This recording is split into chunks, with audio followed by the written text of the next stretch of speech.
Welcome students. In this video we will discuss about environmental conservation and biodiversity. आता biodiversity विषयी याच्या आधी पण तुम्हाला माहिती आहे. बायोडायव्हर्सिटी म्हणजे काय की प्राण्यांमध्ये, वनस्पतीमध्ये आणि त्या दोघांमध्ये जे इंटरॅक्शन चालतात त्याच्यामध्ये असणारी विविधता. मग ह्या बायोडायव्हर्सिटी किती प्रकारच्या आहेत आणि एन्व्हायरमेंटल कन्झर्वेशन आणि बायोडायव्हर्सिटी यामध्ये काय रिलेशन आहे तर हा भाग आपण बघू. पहिल्यांदा biodiversity. Biodiversity is the richness of living organisms in nature. निसर्गामध्ये असणारी जी रिचनेस म्हणजे इथं काय की श्रीमंती म्हणजे काय की वैविध्य, भरपूर प्रमाणात जे सजीव असतात त्याला म्हटले की richness. Due to presence of varieties of organisms, ecosystems and genetic variation within a species. आता यामध्ये काय काय कोणते पॉइंट्स आहेत तर due to presence of varieties of organism. इतके हजारो प्रकारचे विविध ऑर्गॅनिझम म्हणजे त्याच्यामधली व्हरायटी. नंतर इकोसिस्टीम्स, अगदी एक झाडापासून ते अर्थ अशा अनेक इकोसिस्टीम यामध्ये येतात. And genetic variations within a species म्हणजे एकाच प्रजातीमध्ये जेनेटिक व्हेरिएशन, सेक्शुअल रिप्रोडक्शन हा भाग बघितला आपण की या सेक्शुअल रिप्रोडक्शन मध्ये एकाच जातीमध्ये सुद्धा अनेक प्रकारची डायव्हर्सिटी येऊ शकते. तर हा सगळा पार्ट बायोडायव्हर्सिटी मध्ये इन्क्लूड येतात. आता याच्या 3 लेवल आहेत. काय म्हणलंय the 3 different levels of biodiversity. मग या 3 लेवल कोणत्या तर genetic diversity, species diversity and ecosystem diversity. याच्यावर 3 मार्काला शॉर्ट नोट येते बऱ्याच वेळेला. आता पहिला भाग म्हणजे जेनेटिक डायव्हर्सिटी. जेनेटिक डायव्हर्सिटी म्हणजे काय की एकाच प्रकारचे सजीव आहेत पण त्यांच्यामध्ये असणारी डायव्हर्सिटी. उदाहरणार्थ मानवामध्ये सगळे मानव एकाच जातीत येतात पण याच्यामध्ये सुद्धा वेगवेगळे रूप आहेत म्हणजे प्रत्येक कुठलाच माणूस दुसऱ्या माणसासारखा दिसत नाही. आणि ही डायव्हर्सिटी येते ती सेक्शुअल रिप्रोडक्शन, त्याच्यामुळे ही डायव्हर्सिटी येते. आता आपण आधी जेनेटिक डायव्हर्सिटी मध्ये काय काय पॉइंट्स आहेत बघू. पहिला, occurrence of diversity among the organisms of same species is genetic diversity. Genetic diversity म्हणजे काय म्हणलंय की occurrence of diversity म्हणजे जी विविधता दिसती कशामध्ये among the organism of same species.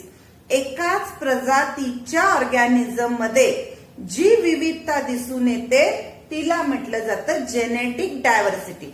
आता याचं उदाहरण पण आहे. For example, each human being is different from other.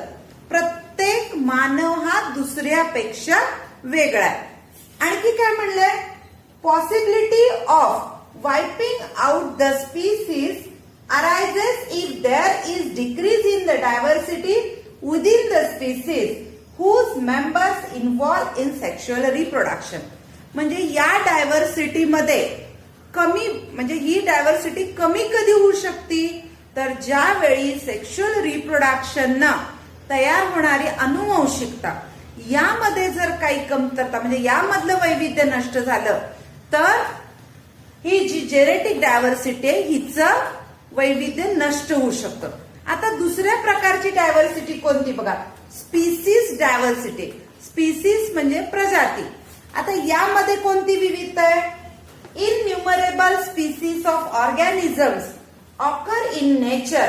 This is called species diversity. उदाहरणार्थ बघा, मासा ही एकच प्रजात घेतली तर माशामध्ये तुम्हाला लाखो प्रकारच्या प्रजाती दिसतात. लहान मासे, मोठे मासे, समुद्रात राहणारे मासे, गोड्या पाण्यात राहणारे मासे, आणखी अशा बऱ्याच जाती. मग याला काय म्हटलं जातं species diversity. Species diversity includes various types of plants, animals and microbes. हे सगळे प्रकार त्यामध्ये येतात. आपण एक उदाहरण घेतलं माशाचं तसं प्लांटमध्ये आता आंब्याचं झाड बघितलं तर आंब्याच्या कुठल्याही झाडामध्ये साम्य तुम्हाला दिसत नाही. तर या झाल्या व्हरायटी वेगवेगळ्या. तिसरी जी डायव्हर्सिटी आहे ती म्हणजे इकोसिस्टीम डायव्हर्सिटी. आता इकोसिस्टीम मध्ये कशा डायव्हर्सिटी आहेत? उदाहरणार्थ की एक इकोसिस्टीम आहे बर्फाळ प्रदेशातली, तर तिथले सजीव, तिथल्या वनस्पती, तिथले मायक्रोब सगळे वेगळे असतात. तर याला म्हटलं जातं इकोसिस्टीम डायव्हर्सिटी. काय बघा, many ecosystems are present in each region. प्रत्येक रिजन मध्ये वेगवेगळ्या अनेक इकोसिस्टीम असतात.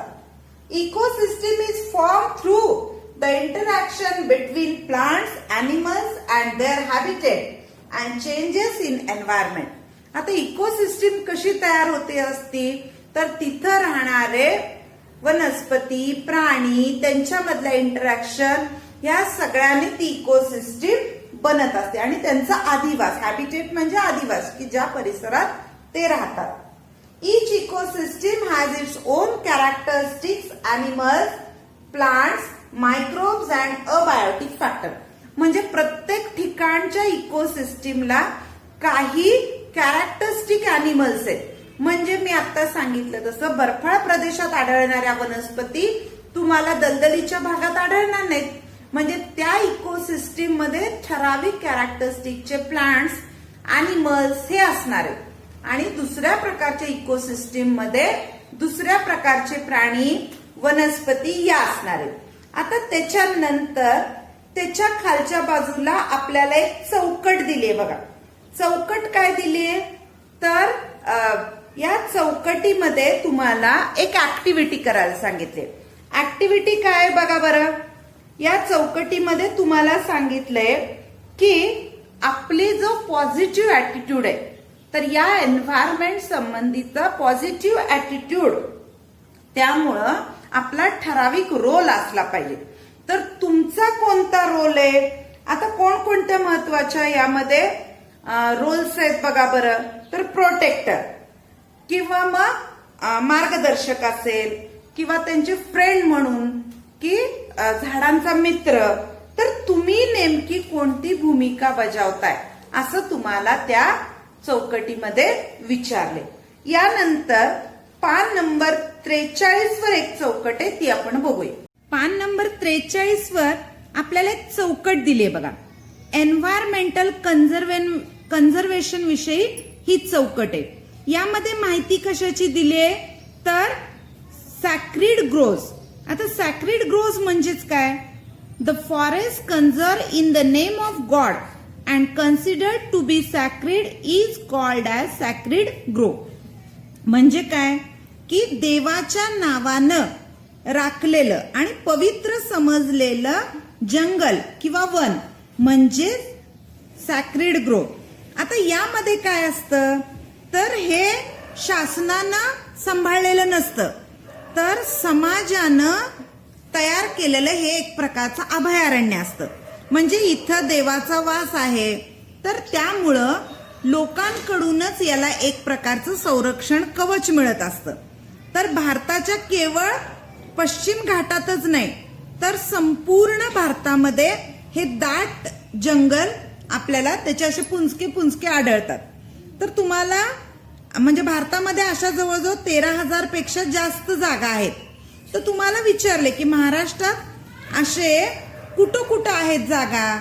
तर रत्नागिरी, रायगड, कोल्हापूर, पुणे अशा बऱ्याच ठिकाणी हे काय आहेत? तर सॅक्रिड ग्रोव्ज आहेत. पान नंबर 43 वर एनलिस्ट अँड डिस्कस मध्ये आपल्याला एक प्रश्न दिलाय बघा. Some symbols are given below. Find the meaning of those symbols in relation to environment conservation. Make a list of other such symbols.